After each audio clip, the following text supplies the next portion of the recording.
been rated C for complicated. Multiple viewings is advised. Bismillah walhamdulillah wa salatu wa salam ala rasulillah. Allah subhanahu wa ta'ala says in the Quran, وَلَا تَكُونُوا كَالَّذِينَ نَسُوا اللَّهَ فَأَنْسَاهُمْ أَنفُسَهُم. Don't be like those who forgot about Allah, and as a result, Allah made them forget about themselves. So the question you have to ask yourself is, how is it that the moment I forget about Allah, I'm therefore forgetting about myself? What's the correlation here? Well, the idea is that if you take a person who completely rejects the idea of a creator, you're kind of rejecting the idea of anything divine. You'll often hear the atheists say, I don't believe in God, I don't believe in any angels, and therefore I don't believe in the soul either.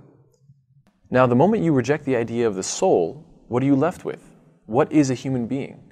A human being is really just a product of two factors, nature and nurture. Now, your nature is what you're a result of because of your parents. Essentially, the sperm and the egg that produced your DNA, that produced your body. You have to admit that these things were not chosen. Nobody chose to be born, male or female or their race or any of these factors. Nobody chose their DNA. And so therefore nobody chose their brain. Then if you look at nurture, did anybody choose where they were born or the first things they interacted with or the first things that they saw? No. So really, if you're just a product of nature and nurture, both of which you have not chosen, then you have to admit you don't have any choice. You don't have any free will. Now, what is free will? Essentially, it's your identity. When you think about how you identify somebody, you say, oh, this guy's a nice guy. Why is he a nice guy? Well, what you're really saying is that he makes nice choices. He chooses to be kind. He chooses to be generous, etc. These descriptions of an identity is based on choices. And so the moment you remove the idea of a soul and remove the idea of choice, you remove the idea of identity as well. I think an easy way of understanding this is by simply taking a look at Siri. Siri, right, on everybody's phone, doesn't have any free will. Now, even if it might appear that way, let's say theoretically, a child picks up a phone and that phone says, I am an atheist. Now, the moment that Siri said that, the child might think, oh, this phone has an opinion. This phone, is an atheist. And what would you tell this child? You would say, look, I understand that it might look that way because the phone spoke. But the reality is that there's factors that cause this. In other words, the phone was manufactured, it had a nature, it was manufactured in a factory, and then it was sold and somebody bought it and somebody typed in these words, I am an atheist, and that was its nurture, both of which, is this sounding familiar? Both of which, the nature and the nurture, Siri didn't choose. And therefore, when Siri said, I am an atheist, the reality is that she really wasn't saying anything. She's not even a she. She's just a reaction. Some of you might be thinking, why is this Muslim talking about beliefs in atheism? Well, you don't have to take it from me. You can take a look at the very famous Richard Dawkins and Lawrence Krauss. They're talking about how, from their perspective, there's no room for free will. Even Stephen Hawking, the famous physicist, has a quote where he describes human beings as having the illusion of choice. In my experience, many atheists do believe in free will. And you explain to them that, look, it really doesn't make sense. There's no room for it. They say, well, complexity. That's one argument I hear a lot. The mind is so complex that somehow free will is inserted into it. Well, it doesn't really matter how complex an object is. I might not understand all the inner workings of my laptop, but I know that it's, breakdownable. I know that you can take a look at all the different causes and effects and eventually predict and understand how it's going to operate. So similarly, our brain, even though it's way more complex, so complicated, and we don't understand all of it, we still do know that what is inside of our bodies are made up of molecules.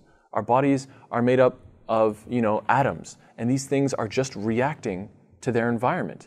So if you think about Newton's first law, where he explains that a body of matter will remain in a static state until an outside force is acted upon it. Well, if that's the case, then we as human beings were just made up of matter. And we were wound up like a clock inside of the wombs of our mothers, and everything else is just stimulus, making us react. And it doesn't really matter how complex that reaction is because it's all just cause and effect. There is no magical matter inside of our minds or inside of our bodies. It's just the same type of matter you can find at the grocery store. But why is it that so many atheists believe in free will? I would argue that The appeal of atheism, to a large degree, is the concept of freedom. You think to yourself, I don't have to be shackled by the rules of some God, or I don't want to be judged every moment of every day and then, have to pay for whatever I've done. I find that atheism is promoted, it's advertised through the concept of free will. In fact, if you take a look at the following image, you'll see this atheist campaign in which it reads, "There's probably no God, now stop worrying and enjoy your life." Think about that last portion. Enjoy your life. Another way of saying that is just exercise your free will. Do whatever you want. In conclusion, the moment somebody says, I'm an atheist, you can always ask them, well, do you believe in free will?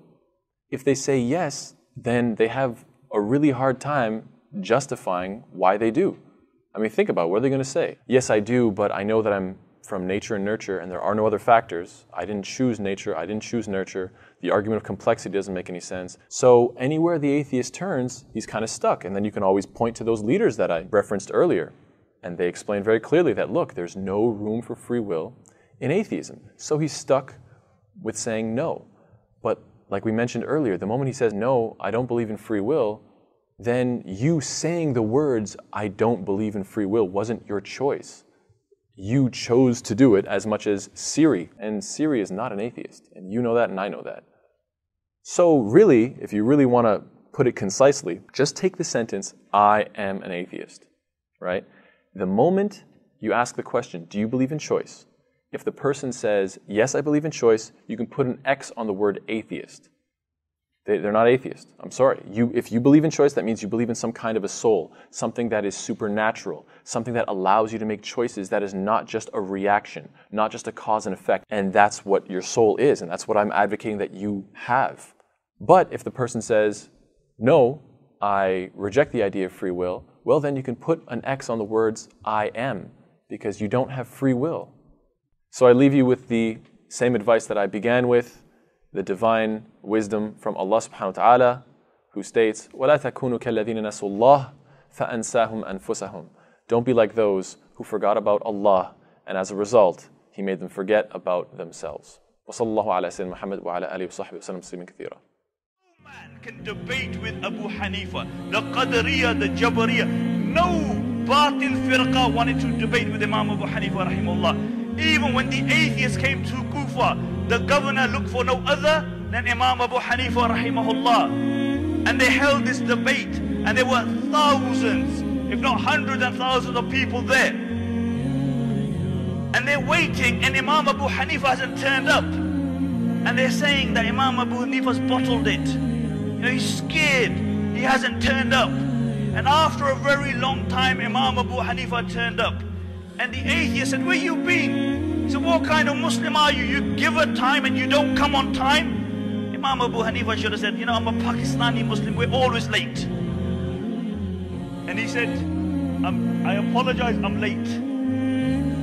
But I live on the other side of the river. And I have to catch a boat to come onto this side of the river. But there was no boat. So what I saw is all of a sudden, that a tree falls down itself, it cuts itself into planks, it comes together itself, and then it comes to me itself, I jump in it, and I cross the river. And the atheist said, what a load of hocus pocus. He said, have you ever seen a tree fall down by itself, come together itself, and go across itself? And Imam Abu Hanifa said, game over, debate finished. He said, what do you mean debate finished? The debate hasn't even started. And Imam Abu Hanifa rahimahullah said, if a little boat cannot come together itself, then how did the heavens and the earth, the sea and the trees, the birds and the bees come together without a creator? And this was the intellect of Imam Abu Hanifa rahimahullah. You believe in evolution? Of course I do, yes. Live science says of Darwinian evolution, it can turn dinosaurs into birds, apes into humans, and amphibious mammals into whales. What Darwin showed in his work on evolution and natural selection is that we don't need to invoke any supernatural force or power to account for the development of life through time on Earth. The ongoing processes that are observable in today's world. Do you think it's a belief? I think it's just fact. I think more like facts. There is too much evidence to ignore. Do you think it's a belief? No, it's science. It's the way it happened. It's logical. You know, all the scientists pretty much agree with it. It's more of a fact. When did you start to believe? When I started to think for myself. When did you start believing? When I took my first biology class. It all started to make a lot of sense. The teacher made it very, very easy to understand. I generally trust the scientific community. Makes more sense than any religion or anything. The fossils they found of all the cavemen, the Homo sapiens, dinosaurs, it shows clear evidence. I believe in science. What's your major here at this university? Biology. Your biology major? Yeah. You believe in evolution? Yes. What's your major? Geology. Chemistry? Biochemistry. Environmental science and policy. I'm a physicist. Biochemistry. Okay, do you believe in evolution? Yes, I do. Do you believe in evolution? Yes, I do. Of course. Yes, I do. I do believe in evolution. You believe in evolution? Yes. Are you a strong believer? Yes. Are you a strong believer? Yep. Yes. Yes. Absolutely. A scientific method is based on the collection of data through observation and experimentation. Science Daily. Could you give me some observable evidence that evolution is true? Something I don't have to receive by faith. Yeah. Some observable evidence. I mean, take a look at what happened 65 million years ago. Hang on, I can't. That's 65 million years ago. I believe, millions of years. So that can't be observed. We can trace the evolution through the fossil record. Could you be specific? Just give me one. Between 6 and 7 million years ago. Hundreds of thousands to millions of years? So it's quite a long time. Yes. Millions of years. Yes. So it can't be observed. Evolution is not testable over time. We are condemned to live only for a few decades, and that's too slow, too small a time scale to see evolution going on. Richard Dawkins. We see nothing of these slow changes in progress until the hand of time has marked the lapse of ages. Charles Darwin. You've got the canine kind, the coyote, and the domestic dog, and there's the feline kind, which is the cats, the tiger and the kitten, and you've got humankind. So Darwin said there'd be a change of kinds over many years, so could you give me one example of observable evidence of a change of kinds? So, for instance, the fossil record shows the common ancestors of all carnivores, that cats and dogs were once linked, once united by a common ancestor. How long ago? This, I believe, was like 60 million years ago.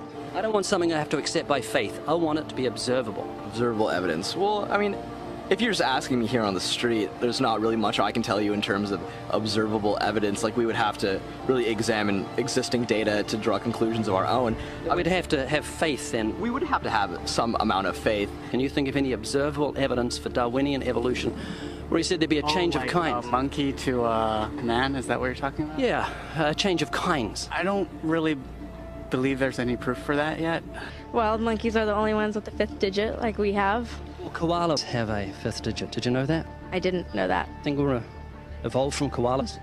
No. When I went to Washington D.C., I saw they had a whole exhibit just on In the Smithsonian? Yeah, in the Smithsonian. Oh wait, so that is just like some stuffed dummies, like standing around a fire. I know that everyone talks about the missing link for humans and whatnot. I believe that there are connections that are out there that we haven't found yet. I'm going to trust what those experts did. Those experts came up with. I have a strong trust in evolutionary ideas based on the evidence presented. Can you think of any observable evidence for Darwinian evolution, a change of kinds? I haven't seen it myself, but I believe what the textbooks tell me about it, so... You've got faith in the expert? I have faith in the experts, yeah. I guess similar to how religious people have faith that God actually exists, I have faith in the experts knowing what they're talking about. The scientific method must be observable and repeatable. So could you give me one piece of observable evidence for Darwinian evolution? Okay, I would point to, as one great example is look at the genetics of the stickleback. What's that? So stickleback fish are a very interesting collection of species that were recently isolated after the end of the Ice Age. What did they become? They're various species of sticklebacks. They stayed as fish? Well, of course. Can you think of any observable evidence where there was a change of kinds? Fish. Human beings are still fish. Human beings are fish? Why, yes, of course they are. How long did that take? A couple billions of years, millions. A couple of millions? How is that observable? It's not. We came out of the ground as a mammal, and one mammal created... Come out of the ground? Didn't we come out of the sea? Huh? Well, initially in the beginning, we came out of the ground and the sea. After the great destruction of the... So did we have lungs or gills when we came out of the sea? You want to know something? Those that were in the sea, I guess, had gills, and those that were on land had lungs. But if we came out of the sea, we had gills in the sea. You want to know something? Who knows that we came out of the sea or we evolved from mammals? So you don't know? Huh? Of course I don't know. I'm accepting that they did their science correctly. Could you give me an example of Darwinian evolution, not adaptation or speciation, but a change of kinds? These are changes of kinds. They're still fish. They're distinctly different fish. We have thousands of examples. Can you give me one? I can give you thousands. Just one. For instance, I would say look at Lenski's experiments with bacteria then. So what do the bacteria become? The bacteria are still bacteria, of course. So that's not Darwinian evolution. That's not a change of kinds, is it? It is a change. It is a change in the genetic makeup of the bacteria, which is still bacteria. So what do the bacteria become? A new kind of bacterium. So it's still bacteria. There's no change of kinds. To summarize, the observable evidence that you give me for Darwinian evolution is bacteria becoming bacteria.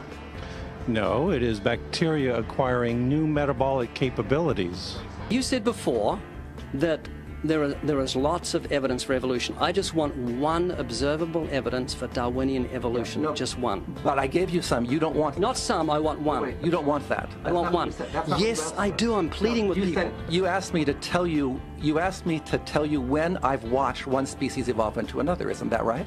No, one kind into another. There's 14 different definitions of species. So I want a change of kind. When you're talking about kinds or change in families, you're actually talking about macroevolution. You're talking about changes on the level that separate, say, cats from dogs. So could you give me any examples of Darwinian evolution? Well, when you say examples of that, then you have to sort of look at over a longer time frame. It has nothing to do with faith. Faith is something that I have to, unseen, I have to believe in. That's it, unseen. Look, do you believe evolution? Of course I do. Are you a believer in evolution? Yes, I am. When did you start to believe evolution? I started to believe evolution when I started to think out for myself. Is evolution a belief? Well, you know something? Evolution is a thought process. Is coming to terms and checking out all the alternatives, like taking a look at the religion, man-made religions. Let me ask you again: is evolution a belief? No, evolution is, well, yeah. In a word, yeah, I could say it could be a belief. When you say change of kinds, do you mean the evolution of one species from another or to another? Yes, we have that in action, actually, in the Galapagos. Could you give me one instance? Yes, we have an example from a group of birds called Darwin's finches. You take a look at the difference between the finches on the islands that all started out. I mean, that's very, very observable. But that's not Darwinian evolution. There's been no change of kinds. What do the finches become? They become genetically new and anatomically new, recognizably different species. So they're still finches? Well, of course, they're still finches, yes. So there's no change of kind. Little birds that he had observed. What did they become? Their beak shapes. They're still birds. Yes. 3 finches that turn into different types of birds. They're still finches. Well, for example, Darwin and his study on evolution of the birds on the island that he went on to there. Their beaks changed? Their beaks. They're still birds. There's no change of kinds. That's within the kind. It's evolution on the beaks. So that's called adaptation. It's not Darwinian evolution. There's no change of kinds. There's no different animal involved. I want something that shows me Darwin's belief in a change of kinds is scientific. Darwin spoke of a change of kind. Can you think of any observable evidence for Darwinian evolution where there's a change of kind? Change of kind. Change of kind. I'm gonna have to think about that one a little longer. You give me anything that I can see, observe, and test, which is a scientific method for Darwinian evolution, a change of kinds. Test and observe.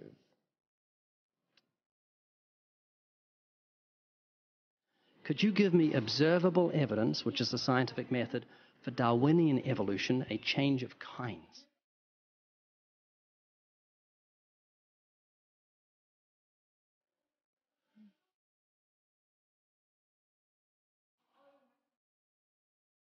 Okay, I gotta think about it. So you want the evidence of it? I would say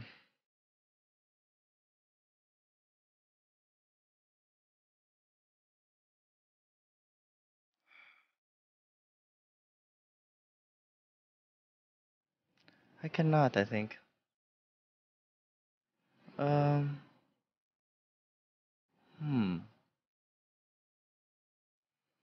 a hard question, actually.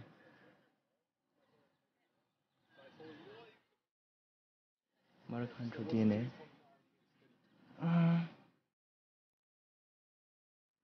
So, can you repeat the question again? Could you give me any observable evidence, just one, for Darwinian evolution? Let me think about that for a sec.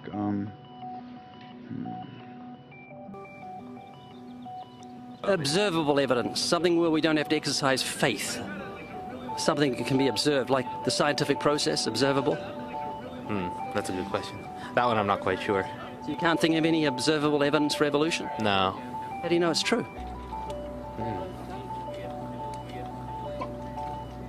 I'm not sure. So Darwinian evolution is not observable, it's not scientific. I guess so. So it's unscientific, you can't prove it. It's scientific, actually. You could prove it. It could be proven, just... Do it for me. That's hard. That's just too broad of a... It's unobservable, that's why you need millions of years. Yes, exactly. You're trusting the biology majors and the biology professors know what they're talking about, and they can't even give me evidence of a change of kinds. Well, then there isn't one. If they don't give it, then I wouldn't say there was. Yeah. I just go on what I've seen and what I've learned from class. So you believe? Yeah. You know what that's called? What? Blind faith. Blind faith. Faith is the great cop-out, the great excuse to evade the need to think and evaluate evidence. Richard Dawkins.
Mm-hmm.